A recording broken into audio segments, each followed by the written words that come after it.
This is Lorin Kozlowski of the Roach Koach podcast, and you are listening to Discography Discussion.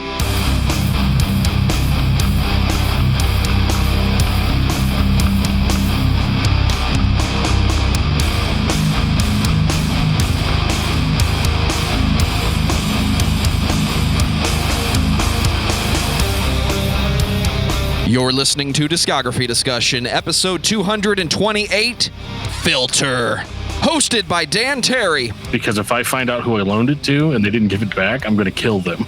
Lorin Kozlowski of the Roach Koach. If you liked one Seven Dust record, then by default, you like all Seven Dust records. And Joseph Wren. Perfect, as always. Except for that time you said that thing about that record I like. I'm not going to name names because you have over 200 episodes. Yes, exactly. Presented by discussmetal.com. And if you take a picture because it lasts longer, then you are ready for this episode of Discography Discussion. I am Joe. That is Dan. Lorin Kozlowski is here. The Dean is in the house. Thank you, guys. Thank you. What is up, everybody? Welcome to another episode of Discography Discussion.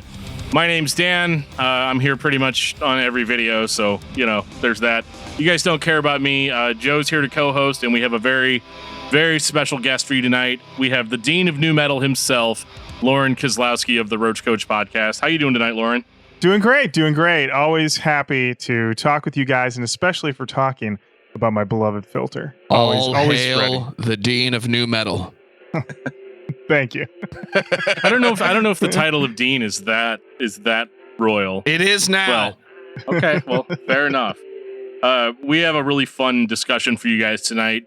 Mostly because, honestly, I really hadn't listened to that much Filter growing up. I didn't have the history with them that everybody else did, other than Short Bus, which I had to listen to every day for weeks and weeks at a time. Whenever I was younger, because I was doing a paper route with a guy, and we were rolling up all of his papers, and he only wanted to listen to Short Bus. Wait a second. You delivered papers? No, I didn't deliver the papers. I rolled the papers up and put them in sleeves, and then somebody else that didn't have to listen to Short Bus delivered the papers. That explains all the holes in the plastic. Yeah, maybe. I mean, I don't know. We were listening to Filter. We were angsty, one thing led to another, and you ended up with a lot of very angrily rolled newspapers. But I have to say that after listening to the discography, I definitely had a very different impression of the band from what the band actually was, like whatever my daily impression was. So, but that we'll get into all that.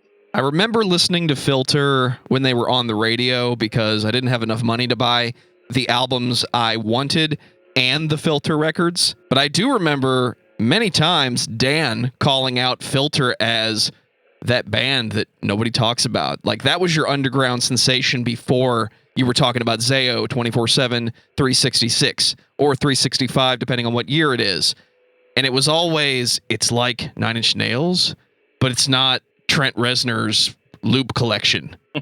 And that was your big selling point. I didn't say it was one of your best points, but that was the message that you gave to everybody. I think you were just calling out Filter to be like, I'm hip, even if you don't believe it, because I listen to Filter. I don't listen to Radiohead. That's too old school for me. I listened to Radiohead and Filter. He admitted that it. Year. Yeah, it's fine. I'm not worried about it. Maybe music was a coolness contest when I was like 13, but it was. Now I don't care. Filter, Radiohead, Nine Inch Nails, you name it. It was all my jam. But really, only Short Bus was my jam. Like, that's all I knew, and I'd be like, oh yeah, because it was one of those things where you hear something from a band, and then you say, somebody's all like, oh yeah, you ever heard of Filter? And you just kind of look at them real sly, and you go, yeah, Filter. You may not actually know, but you pretend like you know. So Short Bus was about it, and we were probably listening to that after it had been out for several years. So I really didn't know what I was talking about back then. But the guy that probably has the best perspective on Filter, Lorin, what got you into Filter? Well, definitely hearing Hey Man, Nice Shot. I remember it got played on the local radio station all the time. And I really became like ubiquitous. It was used in this pretty famous episode of The X-Files. that Jack Black was in with Giovanni Ribisi. I think Giovanni Ribisi has like electrical powers or something like that. Oh, wow. Yeah. Callbacks. And so I remember just hearing that song a lot, and then I believe someone lent me Short Bus, and I remember listening to it on a family trip and thinking this thing rips. This thing is something else. And then they made their various soundtrack appearances the next couple of years. The Spawn soundtrack, this Crow City of Angels soundtrack. I think they were on an X-Files soundtrack too, with the cover. And so when Title of Record dropped in 99, I was like, let's fucking go. Yeah. All right. The boys are back. And then Title of Record was a huge record for me. Very, very excited when that came out. And I listened to that to death. And then I really kind of just stuck with them over the years and just kind of following the whole Richard Patrick sort of ups and downs of it all. There was, on re-listening, it was very interesting to see where my opinion sort of shifted on some records that I felt kind of calcified a little bit. And so there were some surprises, a few disappointments, but overall a pretty satisfying listen overall. And I definitely think like there's some obvious peaks, and reading through some of the background and the making of some of these albums, it was interesting to see, where Richard Patrick was sort of letting someone else kind of hold the reins versus when he was really taking control, and how that sort of ends up playing out. And I don't really have an overall thesis of like this works for him versus this doesn't. There is more of just like, this time it worked, this time it didn't, and let's get him back in the booth again and see what he does next time. But more than anything else, I think it's a very fun listen. And when he's in the pocket and he knows what he's doing, it's the best stuff. It's just the best stuff. And the thing that's funny is that the Nine Inch Nails comparison is interesting because he's obviously from the band, and obviously like the interest level of like why he was in Nine Inch Nails as their touring guitarist definitely played into why he was in the band and then what he took out of it. But they don't really line up one-to-one, because I can listen to Nine Inch Nails and be like, yeah, this guy's a genius. Like, he's just got like genius shit.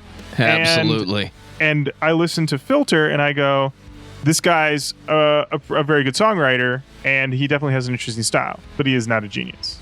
And it's okay. It's okay that he's not a genius. I think sometimes there's this feeling that everybody needs to be like the best. You listen to the best band. This guy's a virtuoso. It's like that. Just sometimes being pretty good and just rolling through life being pretty good is a-okay. That's definitely a theme that we're going to be revisiting too, because I think that what you just said about being pretty good consistently is something that I've seen a lot of geniuses screw up. Yeah. And like we'll get into it when we talk about the records, but consistency is kind of the word of the night. This is I never thought I would say this about Filter, but they kind of are a sure thing. Yeah. You really know for the most part what you're going to get with each record. There are a few like moments that diverge, but for the most part, it's pretty rock solid. And when they kind of screw something up, it's more of like more than often than not, it feels like they're attempting to recapture something that they did before. And it's like you can't catch it twice. Yep. I've got a very specific example of that when we get to it. We're probably the same one everybody does, but before we get into it, though, I would like to read a couple of comments in reference to our episode on Incubus that we just released. Before the Skindred one.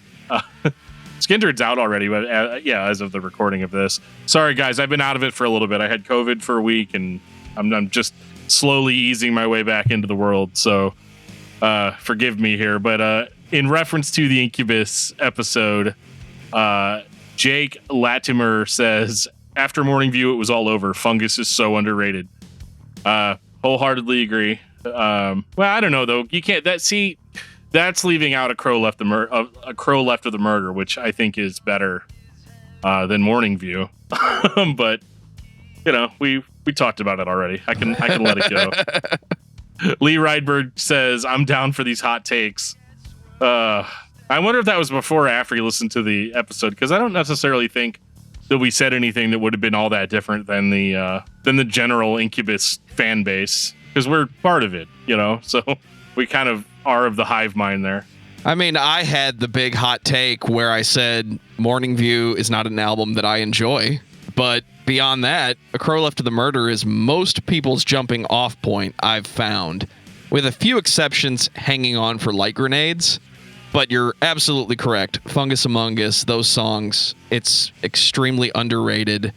It is astonishing to me how many Incubus fans have not really sat down and listened to Science, and how many really haven't listened to Fungus Among Us. I'm not saying that they're the most defining songs of that band, but they are completely underrated explosions of energy and insanity that must be consumed.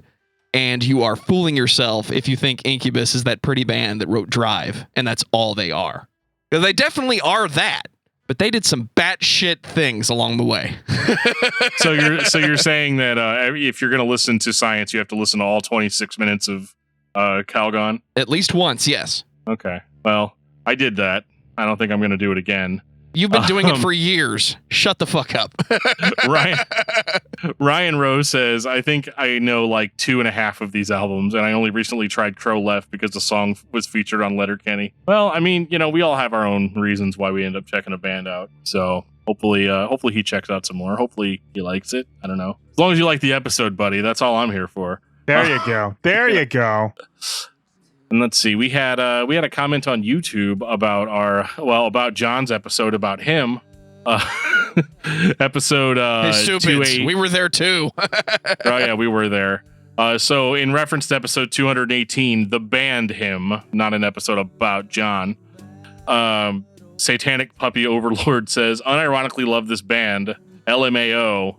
It's so out of left field for my taste. And I got to say that I pretty much agree with that statement. It's very out of left field. I still wouldn't say that it really fits into the realm of my tastes. I mean, John's not here, so he can't defend himself. But what, you mean your Sony Walkman? Let's just say I'm really glad that he took front and center on that episode. That's a band that I've only really ever seen represented by shirts. I don't think I've ever heard a song. Are you saying you haven't heard "Rip Out the Wings of a Butterfly," Lauren? No, I'm 39 years old. I absolutely have not heard that song. Absolutely not. I hadn't heard it either. I don't think I'd listened to a single Him song before we did that episode. And then I listened to all of them and predictably said almost nothing throughout the entire episode. What is Him an acronym? His Infernal Majesty. All right, I'm done with this guy. Don't get me wrong. If the band was straight up called His Internal Majesty, I would have at least checked it out. Oh, if I hadn't heard that. Yeah. What's his hurry? Why is it? I gotta be him. I'm in a hurry. I got places to be. I'm him. Ask me later what it means. Well, there was a period of time too where they changed the name to Her I think it was when they came over to the U.S. This is all information I didn't know like 6 months ago. But here we are. They changed their name to Her because I guess there was another band called Him that existed. So then you've got like the Battle of Hymns, and they're just like, yeah, we're just going to go with Her. And then it's no longer does the Infernal Majesty really register. Well, there is a group called Her. They won like a bunch of Grammys, right? Absolutely. Yeah. So it's getting more and more strange as we go along with this very simple acronym, Lauren. All right. Well, let's get off of Him. We did that already. That's an episode that exists out on the internet that you can go listen to. John will tell you all about it. Well, before Dan tells us that the only way is the wrong way, I'm going to take this time to say thank you to everyone for listening to the podcast. Thank you for listening and for subscribing. If you are not a subscriber, then you can find everything Discography Discussion at discussmetal.com. We are on Spotify, Apple and Google Podcasts, TuneIn Radio, Stitcher, iHeartRadio, twitch.tv/DiscussMetalDan for all your game streaming and live recording needs. So if you have an Amazon Echo or a Google Home, you have no excuse. Ask it to play the latest episode of the Discography Discussion podcast, and it will. We're also on Facebook and on Twitter at Discuss Metal. Be sure to like, favorite, and subscribe. It really helps us out. It lets us know you're listening, and now Dan is going to tell us all about 5-star reviews. Yeah, 5-star reviews. leave us a review if you can. I think the only podcast app that you can leave us a review on is Apple Podcasts. I don't think I've even seen a review button or a starred system or anything like that. So if you want to leave us a review, do that. If you want to tell us, we're doing a great job, you can send us an email, danandjoeshow@gmail.com, or you can send us an email about any displeasure that you have for the show. I don't need to tell you that. I've never needed to tell anyone that. You guys know where to reach us.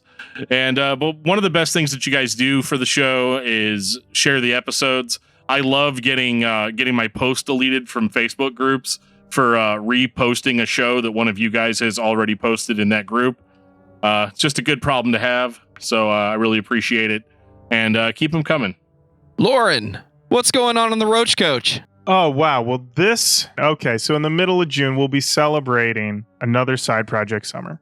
So we'll be doing side projects. And I believe the first side project that'll be up, this might be a spoiler, but the first one that'll be going up is we'll be doing Shifty Shell Shock's solo record, which is called, I have it right here before me. It is called Happy Love Sick. We did a whole episode on that. And we've got a few episodes. We've got a bunch of episodes in the tank right now, as Jenny is on maternity leave. And I can say I haven't edited them all yet, but when we recorded them, they were great. And so, so I hope everybody can check those out and enjoy those and let us know what they think. But we're doing we're gonna do a bunch of side project albums this summer, and provided there's no delay in our recording, we've got a bunch more new metal to cover for you guys, as we always do. We have so many great recommendations that keep coming down that blow our minds, that I have to go online and, against my better judgment, buy the physical copy because I can't help myself. And lots of great new metal to come, some wonderful side project stuff. I can tell you, I won't say what band it is, but the last episode we recorded before Jenny went on maternity leave was a particular side project that we had been eyeing, and it was a whole lot of fun to do, and it was a pretty wild time, and you know us, it's new metal all the time. New metal, I don't know if you guys have heard, is back. Limp Bizkit is playing Lollapalooza. All right, so it's back. It's back. It's back. Mudvayne is back. Korn is touring with Stained this summer. You guys, new metal, it is back. And if we had even a 0.0% impact in making it happen, happy to help. Gabbermedia.com/Roach Koach. That's Coach with a K. Thank you. Is there any other kind of coach? Not that I'm aware of.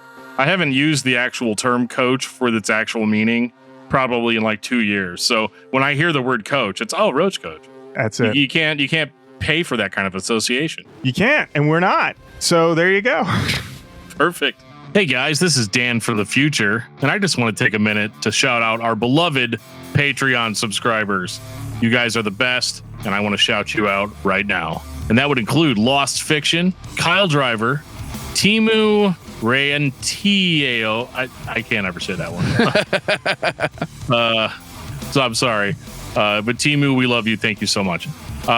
Dangerous Dave, Ryan Rowe, Richard Renz, Big T, Josiah Heiberg, Brandon Miranda, Ken Zapla, Tantalized Fungins, best name ever, Jeremy Prince, Josh Moser, David Brown, Samuel Woodward, Brian Dean, Josh Jacob Jingleheimer Schmidt, his name is my name too, Lance Allagood, the King of Metal, Alexander, Patrick Asplund, and Jeffrey De Los Santos, the actual Mac.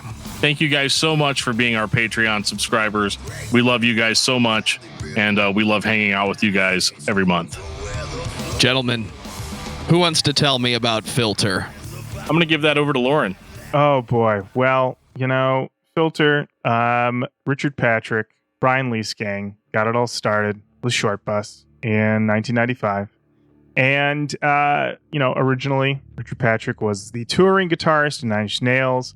He is the mentioned Piggy on the Downward Spiral. That song is about Richard Patrick. And he went off on his own to form this band with Brian. And so they put out Short Bus. Hey Man, Nice Shot, the first single, the single that Richard's going to be eating off this song forever. I believe this is still in at least one movie trailer a year. And this record, I guess we'll just start in on this record. It stands the fuck up. It is of the era. It definitely sounds like the middle of the 90s, production-wise, and a lot of the sounds. But the songs are here. It rips. And every time I go back to it, every time I go back to this record, and I've been listening to this record since 1995, and I think, have I underrated this record? It's really good. But every time I go back, yeah, it's really good. Dose. I mean, Hey Man, Nice Shot into Dose into Under. What a 1, 2, 3. What a 1, 2, 3. So yeah, this was, going back to this thing, always a pleasure. This mix of, I mean, it's funny is that the whole industrial tag on it is there, but really, it's alt rock, baby. It's alt rock. It's that weird mix that I only remember from the 90s, where we had alt rock mixing with a little bit of that electronic sound that we got from Europop. So it wasn't exactly industrial. It was like melodically enhanced alt rock. But this came out in 1995, and it very much does sound like Nine Inch Nails, just not as Trent Reznor aggressive. A little more laid back. I could see a fan of Radiohead being into this because it's a little more extreme, but it is extremely atmospheric and it gets the job done. It reminds me of listening to those songs on the radio when you had an alternative station that actually played alternative music. I don't know if I agree that it sounds like Nine Inch Nails all that much. I mean, other than the fact that the sound might have been a little bit cosmetically similar because of what year it was, I think is really the only similarity I hear. It's, I don't know. I would say this record for me is, I remember it so well just being, number one, just being in a garage, the entire time, listening to it echo off of the walls. But rolling newspapers. It was just a very, I don't know, like a chunk of dirt that's been broken off. Like it's very hard. In my opinion, it's probably the angstiest Filter record out there. It's certainly I don't want to say it's the heaviest because there are some ball busters on titled record, but I don't know. This record just to me just seems very dingy. It's like the cantina in Star Wars. It's just a very lived in. Reminds me a lot of Dust for some reason, and I can't shake that. And Ink. But what I really like about this record though is I like that it is subdued aggression, if that's a word that people use. It's certainly angry, it's certainly pissed off, but it's done with a finesse that I kind of feel like a lot of bands really couldn't capture. Bands could either just be all angry or all soft, like all happy feelings or all sad feelings. Short Bus makes me feel a variety of different things, be that anger, frustration, or just hopelessness. Which is weird because my favorite song on Short Bus is So Cool.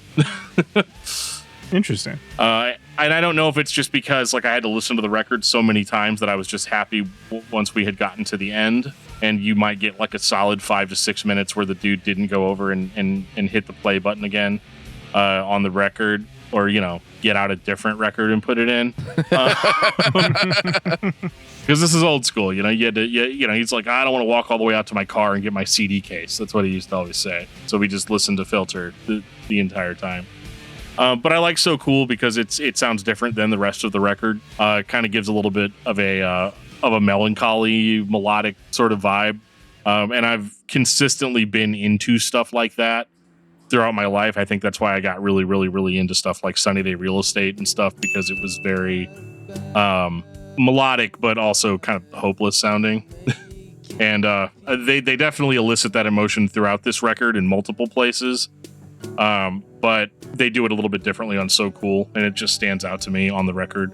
Obviously, besides the acclaimed hit single "Hey Man, Nice Shot," which it obviously is an unfuckable with song. It's a good way to put it. The thing is with this album, it always feels of a piece with the first Foo Fighters record, because they both came out at the same time, and they seem to have, I don't know, just similar production choices. I mean, this could just be nostalgia ears talking, but these are just two records that I remember at the time hearing something like whatever Exhausted off of Foo Fighters, and then something like So Cool, and just feeling they both had this sort of like distorted, with everything. And then when you realize that it's basically Foo Fighters record is one guy doing everything, and this record is largely two guys doing just about everything. But then when you read in, it sounds like it's mostly Richard Patrick with a little bit from Brian Leisgang. And so there is, still sort of these like small armies making these records. But I mean, as a debut, I mean, having the Monster single helps a lot. And I think what was able to carry this band for 4 years during all the various internal, struggles that they had to get to 99 for title of record was that they dropped so many killer soundtrack cuts that just kept everybody hyped. Because I know you guys don't talk about EPs and stuff like that, but Jurassitol. Don't do this to me, Lorin. Jurassitol. I'm just saying, that's the type of thing you drop and everyone goes, we ain't done with Filter. When's that next Filter record coming? Because Jurassitol, I just fucked my shit up. So, yeah. Strong start from the boys. 100%. And it's definitely a record I'll probably never listen to again, if I'm being honest. But it sounds like you have just too much trauma related to it. It's man. not trauma. It's not trauma. Yeah, it's just trauma. If they were playing any record every day for a whole summer, you said? Yeah, 2 summers. 2 summers? Yeah, I came back for more. And he was still like, Filter baby, every day? Yeah. Oh, yeah. Dan, how did you not murder this man? So I didn't make it through the entire second summer. I failed to mention that. I made it about halfway through. And then, so it was more like a summer and a half, I guess. But basically, I just threw down all of his papers and walked out in the middle of all of it. That had nothing to do with Filter. But for the sake of this podcast, we're going to say it does. Print the legend. Yeah, very fine. Yeah, it's like Alice Cooper. I did bite the chicken's head off on stage or something. All right. Like that. Yeah, we'll print the legend and then we'll tie it up and put it in a bag and have it delivered out. Perfect. All right. Are we ready? Chop. For title of record 1999. So it's like a sarcastic name, right? For a record. It's definitely a situation where, I can hear Richard Patrick in an interview, and he might have even said this, where they're just like, they asked us for a title, and we said, what's in the place now? Title of record, perfect. Yep, that's the one. I mean, even the way, they've got the barcode on the front, all the stuff that normally would be tucked away in the back of the record is on the front of the record. Subversion. So I'm just gonna say this record rips. It's incredible. And I noticed you've got up here the images from the reissue, 2020 reissue, which, what a gift to have all of the songs on title of record, and then it follows up with Jurassitol and Can't Trip Like I Do. Incredible gift. This thing is I think this is the best side A of any Filter record. All the way up, Take a Picture. That's a run. What a run for this band. And not to say that like the second half is bad, but that's more with the slower stuff. Skinny, Answer, I'm not the only one. But also you got I Will Lead You in there, which is a top 5 Filter track. And then it closes with Miss Blue. It's great. Production on this record, incredible. Ben Gross did co-production with Richard. That guy knows what the fuck he's doing. Sounds monstrous. It hits in all the right ways. Plenty of texture. This is prime stuff. I love this record. All-time record for me. How about you guys? I love how this record opens. Everything that you said about the last album reminding you of the first Foo Fighters, and it having that 90s sound. When I think of the 90s, I'm thinking of post-grunge, grunge, alternative, new metal in its infancy. I'm hearing the mids are scooped out. Everything sounds a little boxy, but it's not a bad thing. It just has this sound that I don't think has been duplicated in recent years. And when I hear this album start, the guitars are a little bit shaky. They're not clean. They sound a little too loose when they're playing those notes on those strings. And then the digital drums come in with the regular acoustic drums, and then that atmospheric voice. And I'm right back at 1999 when I was trying to write music and I didn't have access to all the tools. So here's my song ideas with fully fledged out guitars that are just a little too stringy. And then, yeah, the drums are fake because I don't have a drummer.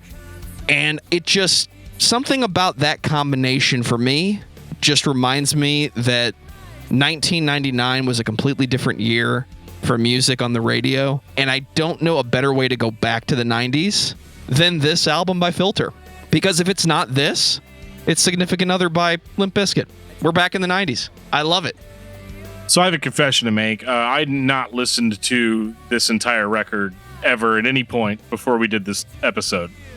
And so to say that I was surprised by what I heard would be a massive understatement. I think I had heard Take a Picture, right? And I want to say I'd heard Welcome to the Fold. But I heard the singles. Take a Picture set me up for an experience that I definitely was not going to get for the rest of the for the rest of my experience. But it was a very pleasant surprise. My wife and I have been watching Bob Ross lately, and so it was a happy accident. I went into this record expecting the entire thing to sound like Take a Picture, and it's funny because I knew what Short Bus sounded like, but I didn't like when I heard Take a Picture. I didn't believe the DJ when he said after the song was over that was Filter. Right? It just wouldn't connect the dots. It sounded way too different. And for some reason, I thought it was Guster for some reason when I heard Take a Picture. I used to actually think when I would make like tapes off the radio, because I loved the song, so I would record it on the radio, and I would write out my own track listing or whatever, and I would write Take a Picture by Guster next to it, which is really, really stupid, like now as an adult, but that's just it's the kind of thing you did. This record is, in my opinion, 10 times the record that Short Bus was. All of the elements are in place. This record has an insane amount more. This record has way more dynamics to it than anything else that they had put out before, and they're going to kind of expand on that as time goes on. I think the hardest part about this record is I kind of feel like the rest of it was kind of a letdown. The rest of the discography, and I think that like this, that's not to say that the rest of the records are bad, but this one was just so good and really set me up with a really good vibe for like, oh sweet, because at first it was like, oh god, I gotta listen to Filter, and then it was like I listened to this record like 2 or 3 times and I was like, oh man, I get to listen to Filter for the next 3 or 4 days. And so it ended up being a really good thing. It's Gonna Kill Me. It's probably my favorite song on the entire record. Yeah, they do those vocal effects on there in the lead up to the chorus. Incredible. I mean, yeah, when I was in high school, that was, I remember cranking that up in my car and like looking at people like, you ready for this part? Here it comes. This record, I think what also makes this one really stand out in the discography is that it has a perfect arc and it ends on a good song. There are subsequent albums where you're like, is the album done, but they're not done? What's going on here? And this one, Miss Blue, is a very good finisher, although it has that secret track of weird noises and demo stuff that they put in like 20 minutes after it, which, It was the 90s, Lorin. We did this thing called hidden tracks. I know. I love and respect the hidden track. Did you do the thing where you flipped the disc over as soon as you bought it and looked to see if there was extra information in the middle? No, I would never do that. What I would do is you put it in the CD player and then you look to see how long it is.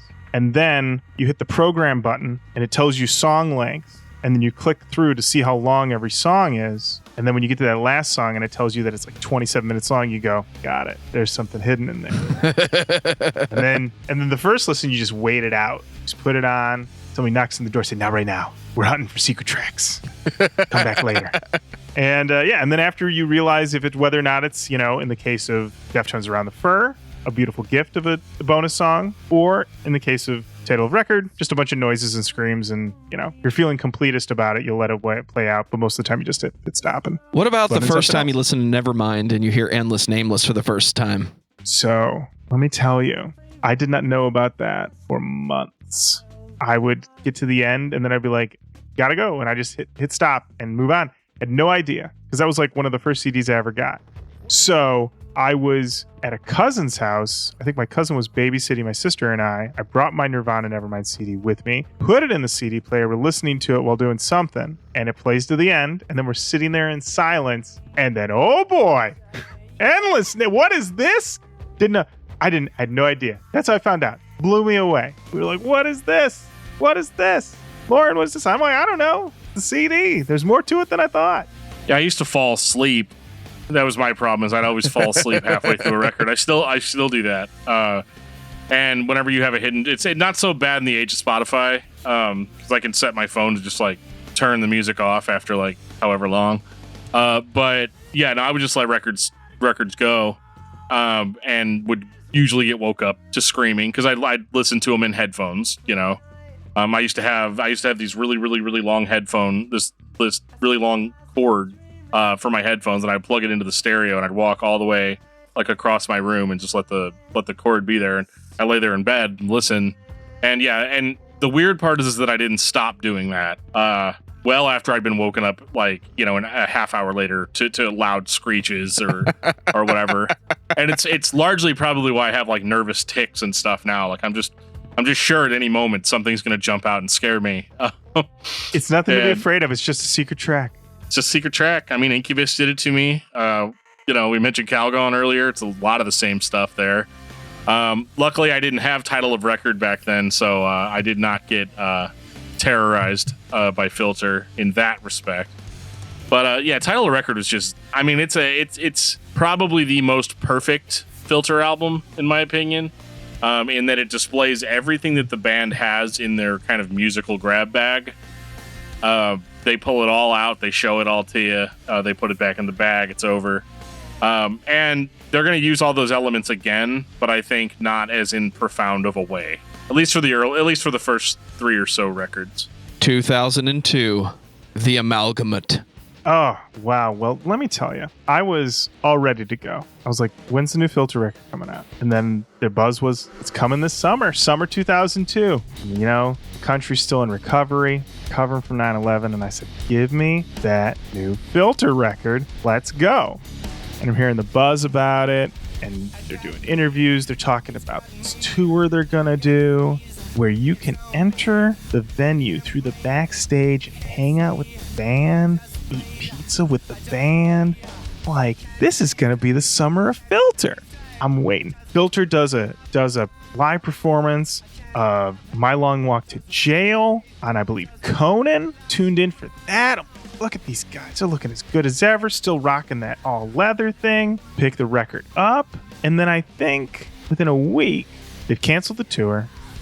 Richard Patrick has checked himself into rehab, and the record's dead. They just let it go. That being said, this is one of the best Filter records.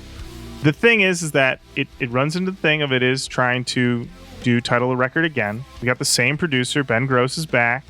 He's got the same band, all helping out with some co-writing. And you've got, you've got I'd say 2 attempts at another, maybe 3 attempts at another Take a Picture with Where Do We Go From Here, The Only Way Is the Wrong Way, and Goddamn Me. I would say the problem with the record is that after Goddamn Me, you've still got, 15, 20 minutes of album left and not much songs. World Today and the Fourth are basically just a lot of just boops and beeps and noises.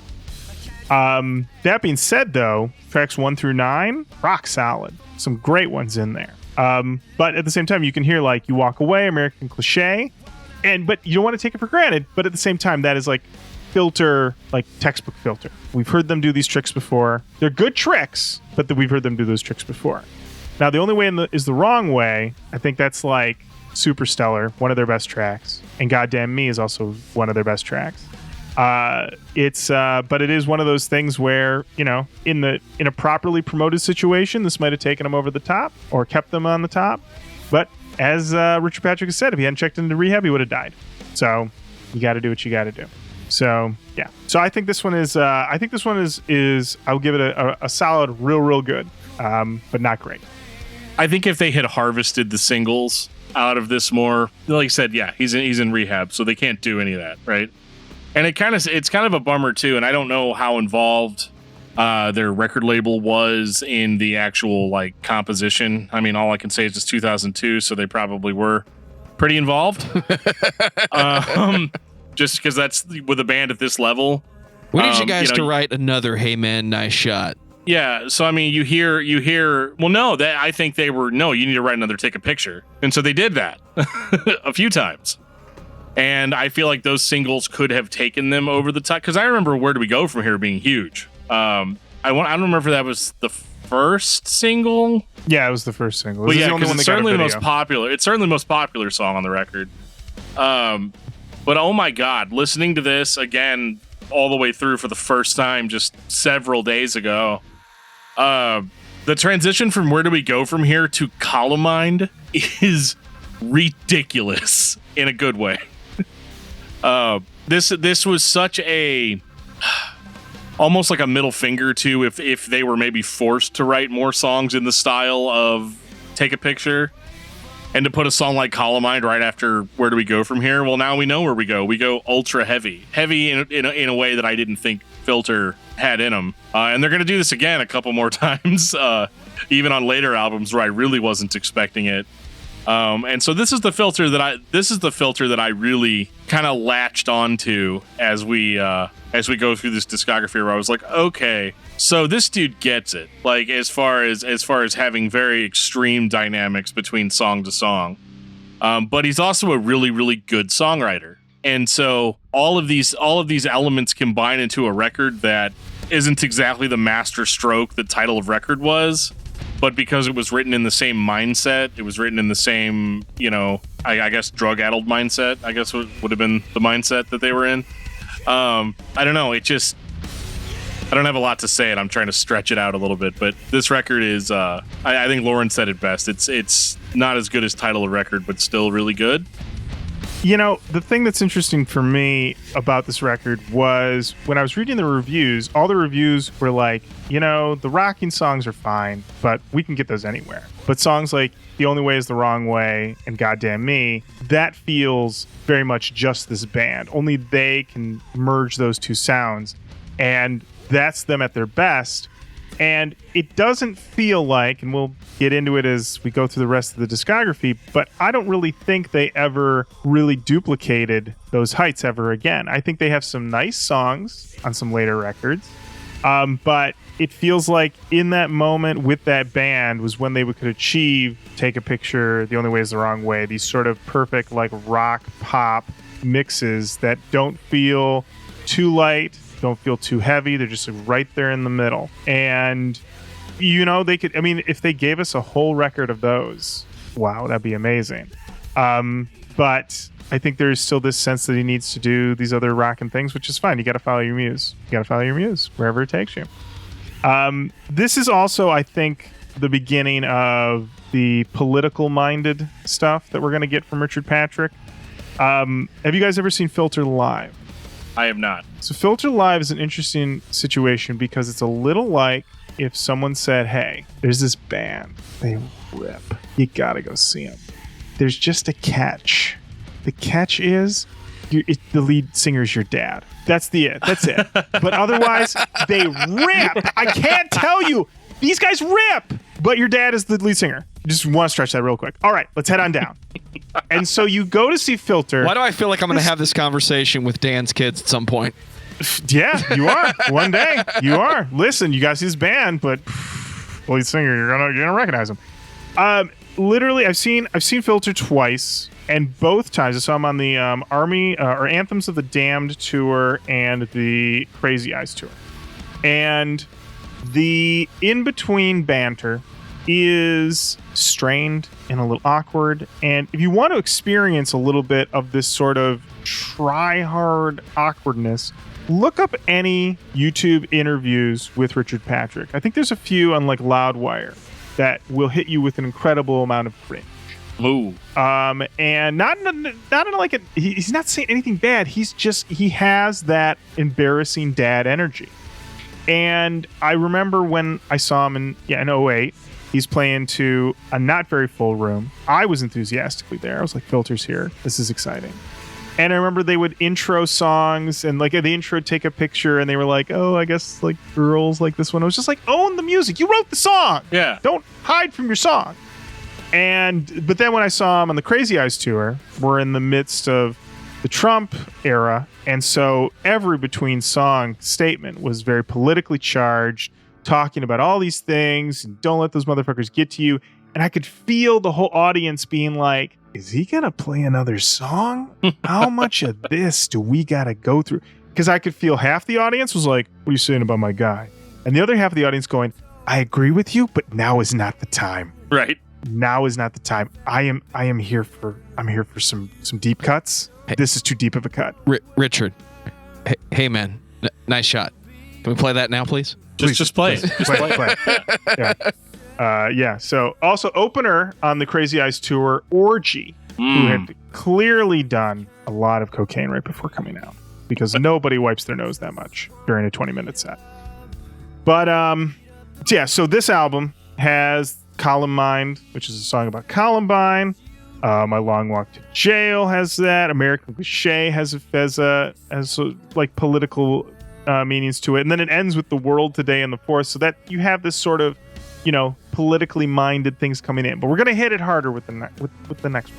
I'm feeling the struggle. I'm feeling the duplication from title of record, and I understand completely why that was the decision in 2002.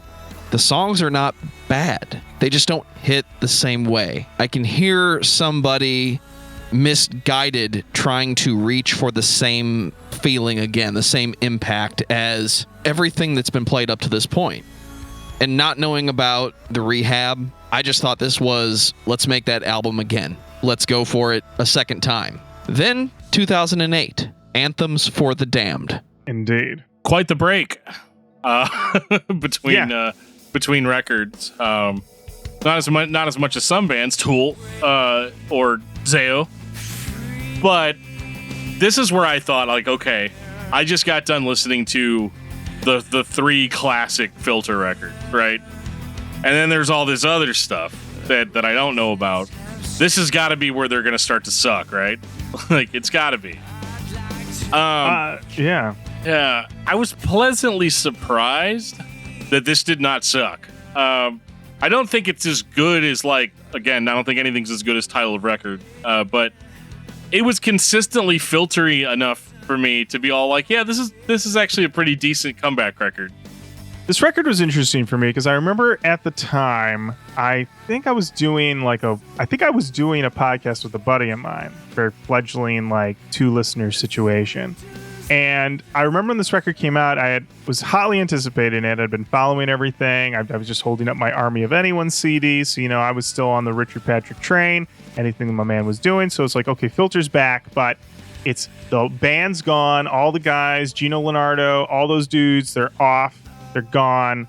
This one's basically Richard and a bunch of new guys. And when I saw these new guys, it was very weird because they all looked to be like around my age at the time. So it was like he basically hired like a bunch of people that were like Filter fans to be in Filter. And this record is produced by Josh Abraham. And Josh Abraham, he's a lot of new metal credentials on his resume, but he's notably the producer on a lot of those big Stained records. And when you have that in mind, and then you listen to this album, you're like, yeah, this is Filter, produced by the guy that did Stained. And absolutely should work. I think this record, Richard Patrick has said that he felt that he deferred too much to Josh, and you can tell because this record, it feels like it should really start taking off, and then it settles in instead. So any moment that it gets a ramp up, it then cools down. And it has just some weird choices lyrically. Soldiers of Misfortune, which was the single, that's a clunky. Just trying to say it. Soldiers of Misfortune does not roll off the tongue. It's not, and when you hear the chorus, you're like, this is a B-C chorus. This is not his best stuff.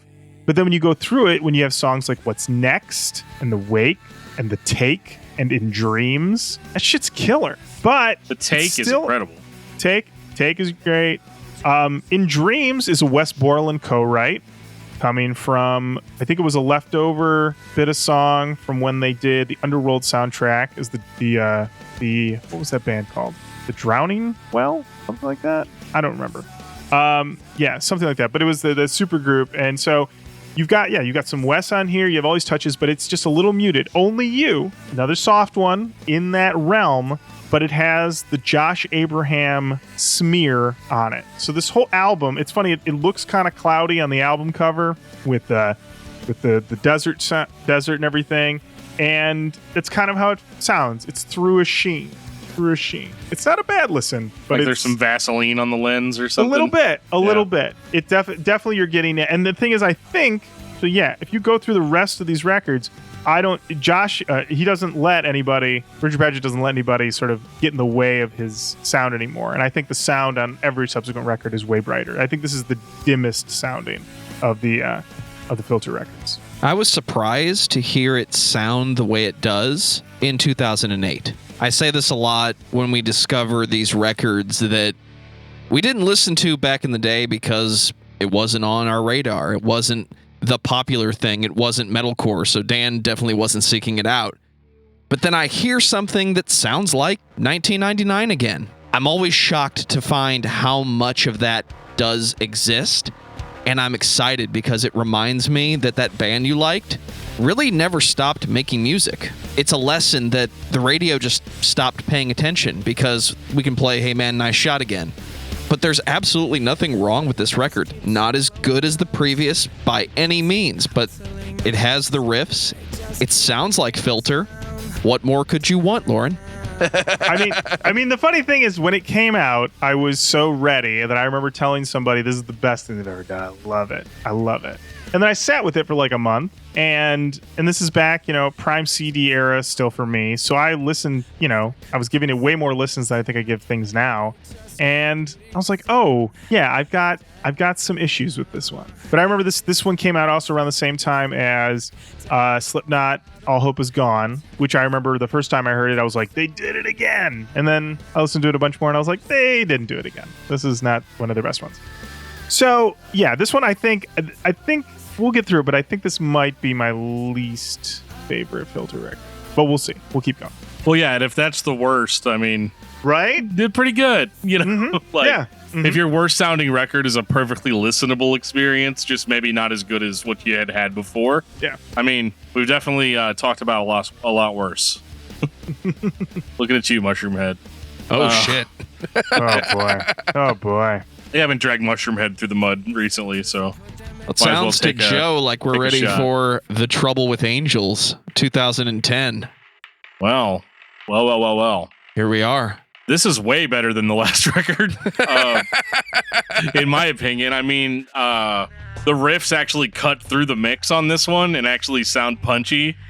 I mean, Drug Boy really comes to mind. It's a very aggressive song and actually reminds me of kind of some of their more 90s material. But everything sounds like the production quality sounds so much more modern and in your face.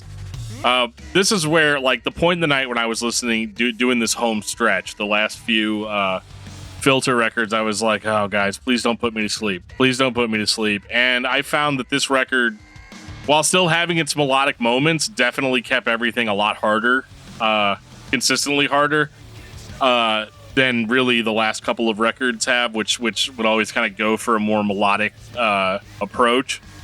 The Trouble with Angels, the song I found to be a little cringy with the vocal delivery at the beginning, but still like the song anyway. I don't know. I really love this record. Absentee Father, actually really liked. Lyrics seem very, very kind of sincere on the more personal songs. When he gets into religion and stuff, it's a little forced, I think. But yeah. I like this one. Solid for me. I feel like The Inevitable Relapse is setting you up to remember what you love about Filter. Even the cover of the album, it's almost like a play on the albums from the late 90s and early 2000s. It's like the new Static X album where he's trying to remind us of the band that we really like. Not that the previous albums were bad, it's just we're trying to recapture that intensity of presentation. and it even has the same kind of kickoff. I don't know if he's intentionally writing songs that remind you of that, or if that's just the sound of Filter. This album needs the big opener, and the big opener is just going to sound like this. Somebody with a podcast is going to be able to compare this to Nine Inch Nails in some very small cosmetic way, and then we're off to the races, guys. I really like the Joe. record. He compares everything to Nine Inch Nails. I was having this salad for lunch today, and I was like, heavy Nine Inch Nails influence on these croutons. Let me tell you. This record, it was funny. I remember very heavily anticipating this one. I was like, still ready to go. I did the pre-order and everything, so I got the deluxe edition here, which had an extra bonus disc, which, because I'm a busy guy, did not actually get to listen to that one on my re-listen. But this record was better than I remembered. I don't think I thought it was necessarily bad or anything at the time, but I don't recall this being in heavy rotation. Like, I remember I got it. I was very hyped to get it. I definitely listened to it a bunch of times, but then I think it just kind of got filed away. But, you know, this is, he brought on Bob Marlette to produce. I think Bob did a great job. This is a lot brighter than the previous record. And yeah, there was just a lot on here that I was like, oh yeah, Catch a Falling Knife. That's a good song. Yeah, No Love. That's a really good song too. And 10 tracks, in and out, move on with your life. Can't beat that. So yeah, this was a nice reminder of the mid era. You know, had some bright spots, and so yeah, I thought this one was pretty good. Pretty good. Once again, Filter, pretty good. Yeah, I think that they really they fixed any issues that you would have had with the previous record. I think, and I think the songs overall were a little bit less generic. It's hard for me to talk about music like this as non-generic, but like it's I don't know, the way they went about it on this record. This one really stuck with me through the listening. But honestly, they don't really go downhill from here. No, not at all. 2013. The sun comes out tonight. Yeah, it does. The sun doesn't rise at night, sir. So the funny thing for me on this record was I didn't really have I don't really have a strong connection to this one. I actually found that this was one of the few that I didn't have a physical copy of until like the last couple of years. I think I found it at a used record store, and I went back and I was like, why? What was going on in 2013 that this record just did not hit for me? And then I looked up when it came out. It came out in June of 2013. June of 2013, I was moving for Pittsburgh back to Michigan. And on top of that, you guys, Kanye dropped Jesus. Sorry, Filter. Gotta stop everything.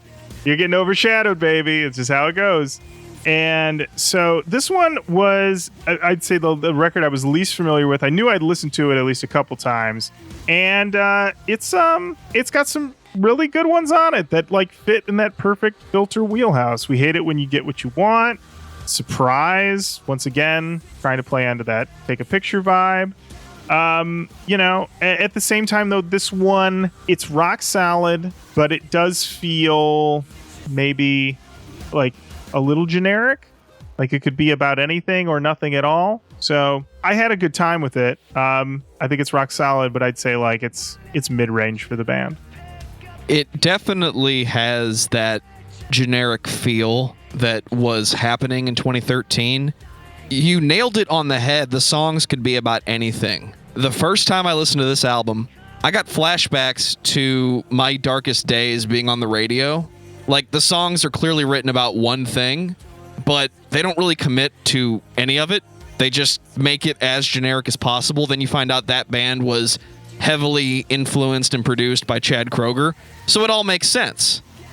I think it's interesting that Filter cashed in on that rock with over-the-top pop electronics from 2013 sound, just to, I don't want to say that they were trying to maintain their standing, because I think if you're a fan of this band, you're here no matter what.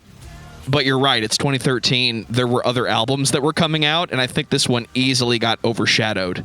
I still don't think it's a bad album. The other thing that's funny about this record is that this is a situation of back basically like two guys. This is Richard Patrick and Jonathan Radke on everything. And Bob Marlette's back producing. But it's once again basically just two guys, which is harking back to the first record. So, and here's the thing: if you want to see what the process is for each Filter record, just read through the Wikipedia for each album. Every album goes to like 3 different album titles, and there's an entire plan that gets scrapped. We're gonna call it this one thing that doesn't end up happening. We call it something else. There's always something. I don't think any Filter record is not made under some level of duress. There's always something going on, which I think we'll get to. Is it time for Crazy Eyes 2016?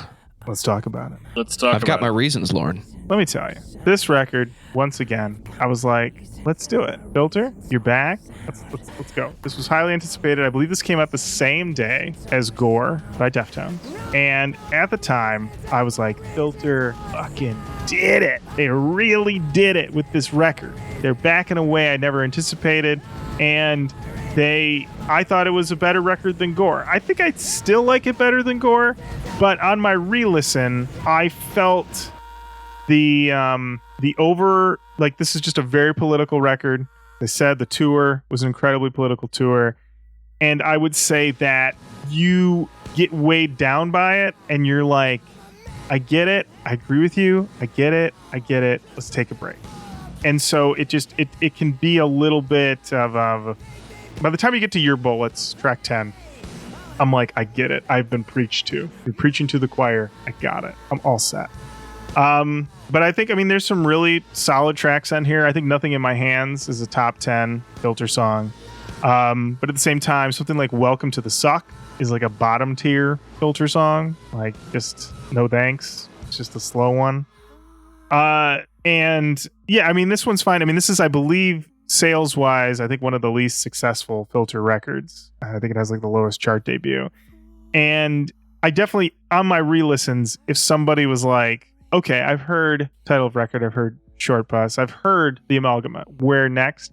I think 5 years ago, I might have said this record, but now I probably would send them to Trouble with Angels. This was honestly the biggest surprise in my re-listen was that how not excited as I was for this record as I had been a few years ago when it came out. Not bad time, but I thought it was just okay.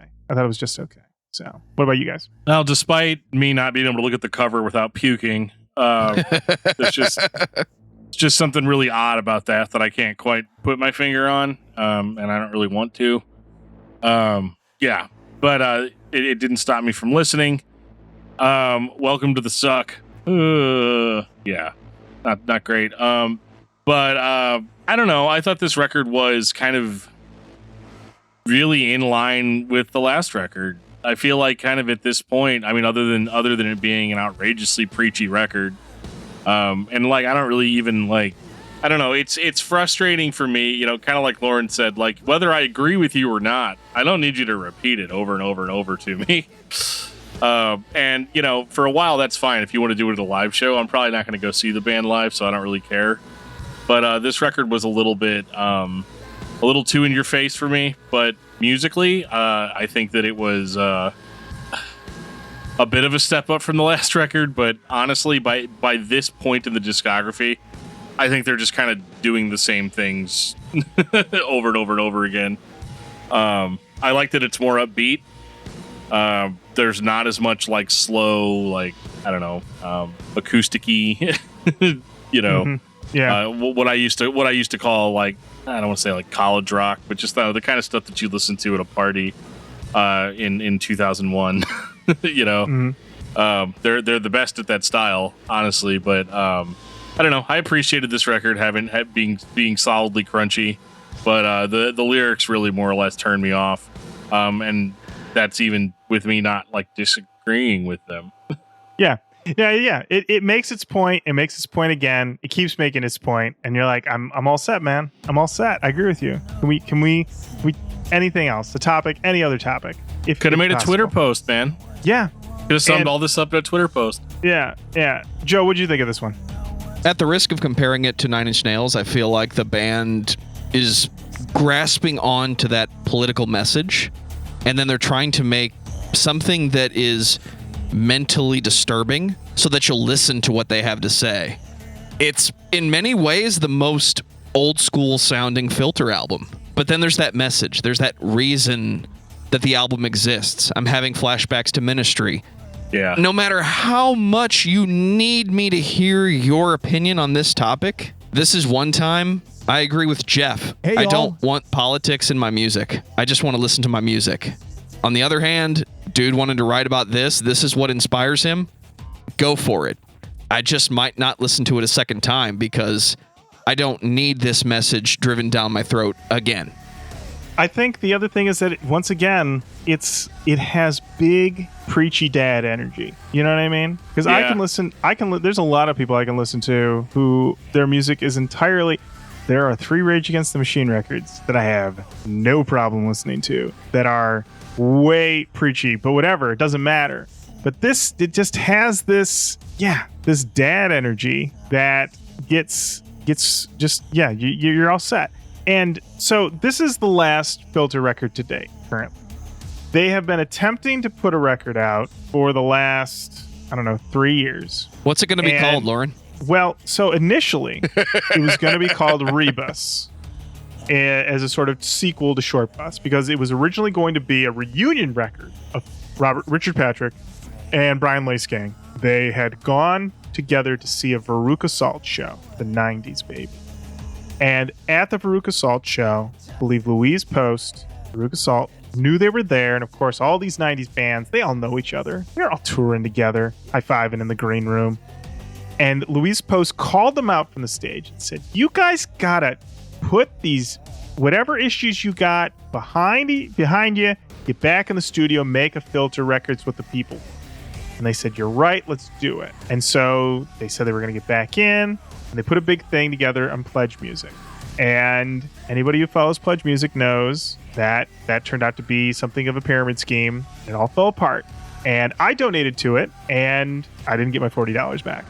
I know some people who are very upset to this day about how this was all handled, felt that the band should have refunded them the money, what have you. Because what ended up happening was they were kind of giving updates, but then it seemed like a full record had been made, but then it was like, no, there's like a song or 2 songs. And so then there was this question of like, did they just sit on the money? What did they actually do with all the money? All this stuff. When it seems to me, based on articles I've read with guys from Failure and other bands, that they just didn't get any money. Like the money was all gone. It all went to the company and they never saw any of it, and they couldn't refund anybody if they tried. And what I feel, but then after that, when asked in an interview, where's Brian now? Richard's like, I don't know. He could be somewhere. He's gone somewhere.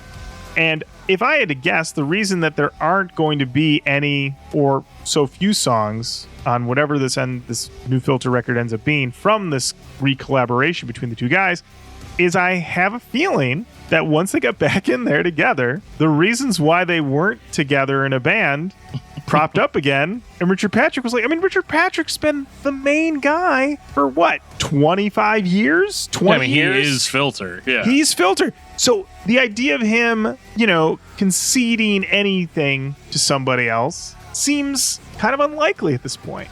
And granted, the big push on it is like, obviously they would have moved more units if it was like the original lineup of Filter back together. You'll move some more units there. You'll get some people. You run the nostalgia tour on that and what have you. But ultimately, didn't pan out. And so then the line was that the record, it was going to be a different record. And it was going to be called They Got Us Right Where They Want Us at Each Other's Throats. That was the line for a while.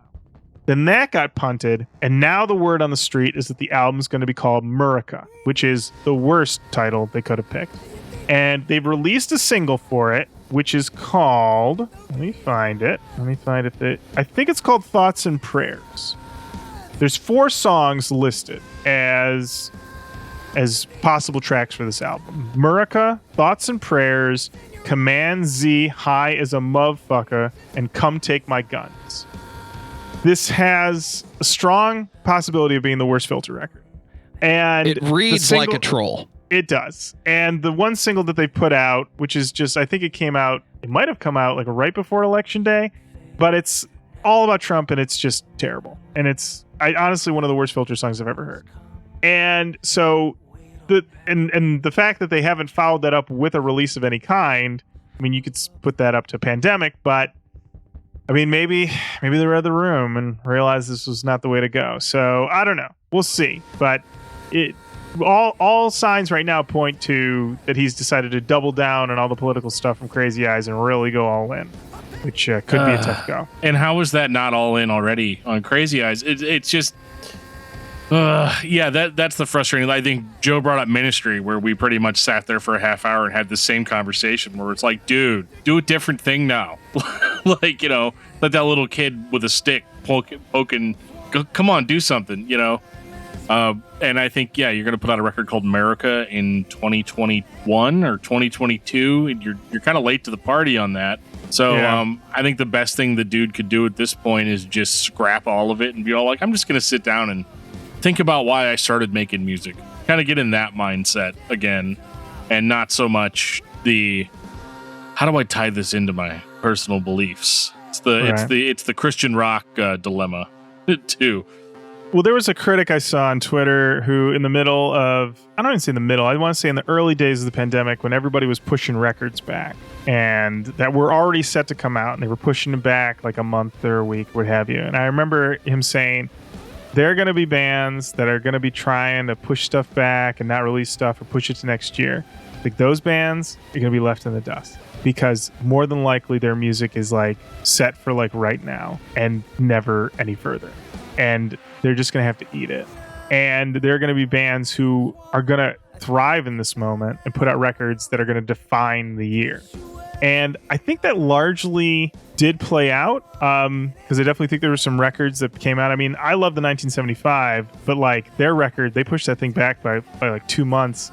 And then when they finally did come out, when it came out, it was like and then they ended up canceling their whole tour and then decided, we're just going to go back and write a new album. And it's like, that's what you got to do. That's what you got to do, because that record was doomed. It was doomed, I mean, for every ohms, which I think defies the situation, and we're still going to be talking about ohms for years. There's a lot of other records the other way around. So, at this point, he should just call it a day on this thing and do a new thing. Final thoughts on Filter, Dan? I was pleasantly surprised with Filter. I thought I'd kind of had this band pegged as being a certain type of band. And I think sometimes they are that band I had them pegged as, but I gotta stop saying the word pegged. Joe's gonna end up having to bleep that, or YouTube's gonna remove it from the algorithm. But I do think that like Lorin said at the beginning, I think that it's better that he's just all right. He always does a decent job. Like I said, none of these records are like, at no point that I listen to any of these records and be like, oh, like what, why would you do? Well, maybe Short Bus, but for different reasons. But I think that like overall, the dude's got a really solid body of work, and it's kind of baffling to me how people don't really listen to Filter albums. At least people on streaming services don't. Because like I'm looking, because when you're listening to something on Spotify, you can see the stream numbers, and I know that's only accounts for a very small amount of years. But it is interesting to see, like, if you're on Short Bus, hey man, nice shot, 49 million streams. Everything else, 368,000, 309,000. Way more streams than I get, let me tell you. But it is one of those weird things where as I went through these records and I kind of started paying attention to those types of stats, I was like, people don't listen to Filter albums. They only listen to the singles. Or, I just stick by that. Just that it was the singles. Take a picture, 52 million streams. But, a song that I think is equally, is just as cool. I'm not the only one. I'm not the only one. 847,000. Still a lot of streams. But it is just weird seeing that drop off from the singles and all the other ones. And, so I would say overall, I think that I probably will actually end up returning to a few of these records. The Trouble with Angels, most notably, I really enjoyed that one.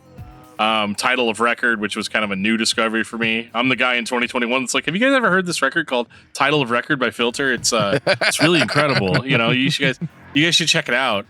And so I'd say overall, I mean, well done. I can understand why there are people that are lifelong Filter fans, because I think sometimes music doesn't have to change your life. but it can absolutely enhance, your life. And I think that's a message that, that maybe he needs to learn as far as music not having to change your life and change your perspective on things. Sometimes you just want to rock out. And I think for the most part, Filter gives us that. I think Filter is one of the most consistent sounding old school bands. They've been around since the mid 90s and they've been consistently delivering that sound, that vibe. Little bit of dirge on the guitars, the melody is there. We put the electronics in. It all works. It has that vibe overall. And when you get through the discography and you're still here, it's because you don't need the most extreme thing today. And other bands that have this same vibe can be a little too random. Yes, this band has those moments where they go on and make sounds for 20 minutes, but that was the thing back in the day. I'm going to let it go. If I put in any of these albums, I'm going to get something worth coming back to. And to me, that is one of the most important things when you're listening to a band that you like. I may not be the super fan. We're going to get to the Dean in a second, but I am definitely a fan of this band, and I think you should be listening to Filter. Lorin Kozlowski, I summoned the Dean of Nu Metal to give his final thoughts on Filter. I got to say, Filter, always happy to go back and listen. They've never really left my rotation. I would say some records haven't gotten as much play from me in recent years, but Title Record and Amalgamate, I'm still playing those guys all the time. And don't worry, Dan, I'm listening to full albums. I'm a full album guy till the day I die. Like, I will put on a playlist every now and again, and I'll be like, what's going on? What am I doing? What am I doing to myself? No, I got to pull that album out. Like, a song will come on that I know, and I know what the next song's supposed to be, and it's not. I'm like, something's wrong. Everything's off. I got to put an album on. So, I'm always going to be an album guy forever. And, with Filter, rock solid for the most part. And in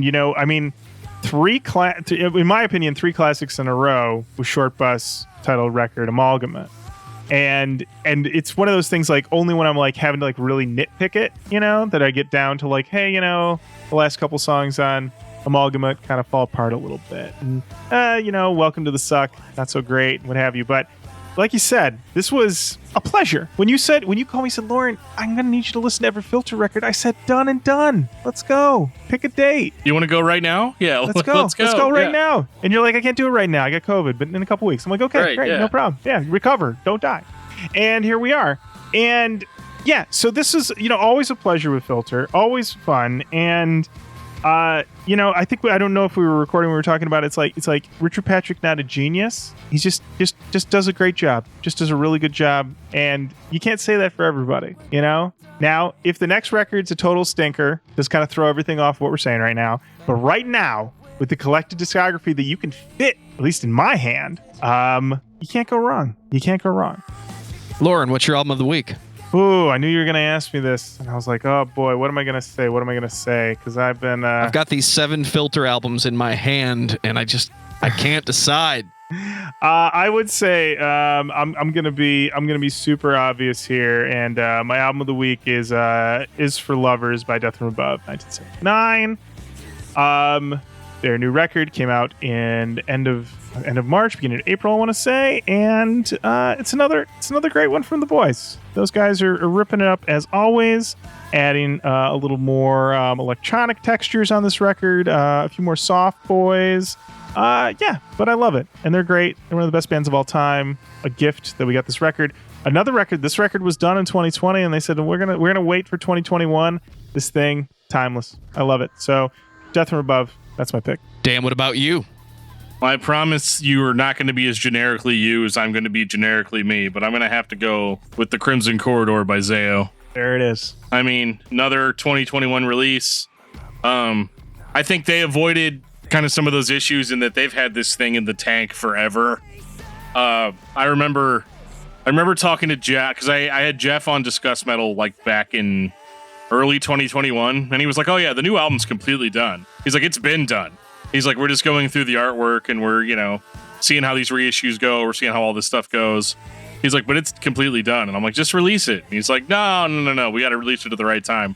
Well, evidently the right time was 2021 because this record is incredible, and it's not just because it's Zayo and because it's me. This is not the very first time, but this is the very first time I've ever seen Zayo be at number 44 on the Billboard. So they're doing something right. That's right. For me, I went back in time and I pulled out Wisconsin Death Trip and I just listened to it until it got old. And I gotta say, it did not get old. There is a reason that record is the standard to most fans of Static X. And I really enjoyed just going through it a few times. The heavy metal disco still fucking works. And I am not ashamed. I regret nothing.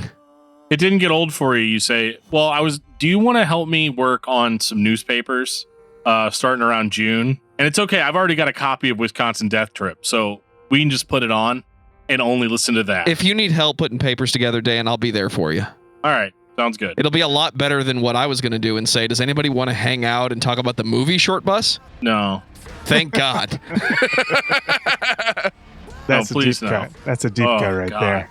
Oh. Lorin, Gentlemen, thanks for hanging out. Hey, always a pleasure. Thank you guys for having me on. Longtime fan. Always a pleasure to be on here to talk about a group's records. And you guys are the best. So thank you. You want to take us out, DFT?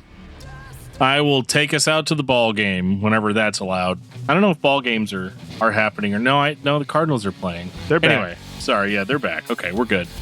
If you've ever been listening to this podcast and you would like to have a little bit more of a direct role over what bands we talk about, we got a very heated message on YouTube recently about a guy that was just straight up disappointed in our band choice.